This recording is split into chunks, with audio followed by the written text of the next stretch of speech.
औज़ुबिल्लाहिमिनश्शैतानिर्रजीम बिस्मिल्लाहिर्रहमानिर्रहीम। पूछता था नकीब बाबा सैफुल्लाह की तरफ से। मेरे तमाम दोस्तों को अस्सलाम वालेकुम व रहमतुल्लाहि व बरकातहू। जी तो दोस्तों, आज मैं हमारा जो पिच्छू तिला है ना, उसके तुम्हें मैं नुस्खा भी देने वाला हूँ। बहुत कमाल की शय है। यकीन जानो कि हम तकरीबन हमें 10 साल हो गए इसको बनाते हुए। बहुत कसीर मिकदार में हमारे दवाखाना की आइटम चलने वाली है, बहुत निकलती है। और इसका काम क्या होता है कि नफ्स का ढीलापन हो गया है गलत कारी के स्वभाव से या कमजोरी की वजह से, उसको एक्टिविटी देता है। जो नफ्स की वेनें होती हैं, रगें होती हैं, इनके अंदर पावर देता है वो। जिन बच्चों का जो है ना नफ्स टेढ़ा हो जाता है गलत कारी के स्वभाव से, वेनों में फाल होने के स्वभाव से नफ्स का टेढ़ापन होता है, ये उसको जो है ना दिनों में खत्म कर देता है। लंबाई मोटाई पूरी करके इंतशार 100% ये देता है। बहुत अच्छा हमारा ये चलता हुआ नुस्खा है, बहुत लोग इस्तेमाल करते हैं। तो आज मैं उनको बच्चों को जो है ना, खास तौर पर चूंकि हमारा ये नुस्खा जात हुक्मा के लिए होते हैं, तो मैं आज ये अपना दवा खाने का चलता हुआ नुस्खा बिच्छू तिला का, इसका आपको नुस्खा देने वाला हूँ।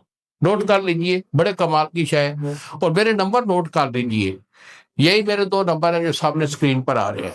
कि एक नंबर होता है 0300 650 85 82 और दूसरा नंबर है 0300 100 पूरा 85 82। अगर आपको ये हाल चाहिए फोन करें, दवाई मैं आपको भेजूंगा। TCS वाला 2 दिन में आपको डिलीवर करेगा। इसे 1 महीना 25 दिन की यह दवाई होती है। इसे सुबह शाम 2 टाइम इस्तेमाल कर लें और इंशाल्लाह आप दवाएं देगी। तो नुस्खा नोट कर लीजिए बच्चे। इसमें आपने रोगन कुंजन बोलते हैं मीठा तेल, तिलों का तेल, ये आपने 1 पाव लेना है, 250 ग्राम। तो उसके बाद ज़ाफ़रान खालिस ये आपका 1 तोला है। और बिच्छू स्याह ये आपके 12 अदद है। ये पहाड़ों में मिलते हैं, पहाड़ी बिच्छू, हम हैदराबाद से मंगवाते हैं। तो करना क्या है बेटा कि ये जो रोगन कुंजन है, ये तिलों का तेल 1 पाव, इसे कढ़ाई में डाल के आग पर रखे हो, दरमियानी आग पे इसे पकाए। एक दफा गर्म होगा, झाग उभरेगी। जब ये झाग इसकी बैठ जाए तो इसमें जो बिच्छू है ना, वो 12 अदद यानी 1 दर्जन वो बिच्छू इसमें डाल दे।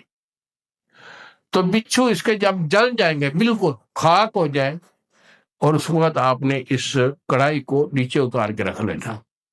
जब तेल थोड़ा ठंडा हो जाए तो 1 तोला जो आपका ज़ाफ़रान खालिस है, ये पहले आपने बरी करके रखा होगा, ये उसमें डाल के और इसको खरल करना शुरू कर देना है। अगर हाथ वाली खरल से करोगे तो 1 हफ्ता की ये रगड़ाई होती है। 1 हफ्ता की रगड़ाई में ये आपका बिच्छू और ये ज़ाफ़रान ये तेल के साथ वेल्ट होकर ये भी ऑयल बन जाएगा। इसका कोई भी रड़क इस पे आपको नजर नहीं आएगी। तब ये आपका तेल जो है वो तैयार हो गया है। तो इसके इस्तेमाल करना है। अगर बनाए इसे इस्तेमाल कीजिए और इसके रिजल्ट से अल्हम्दुलिल्लाह आप दुआएं देंगे। इन्हीं अल्फाज के साथ इजाजत दीजिए। अस्सलाम वालेकुम व रहमतुल्लाहि व बरकातहू।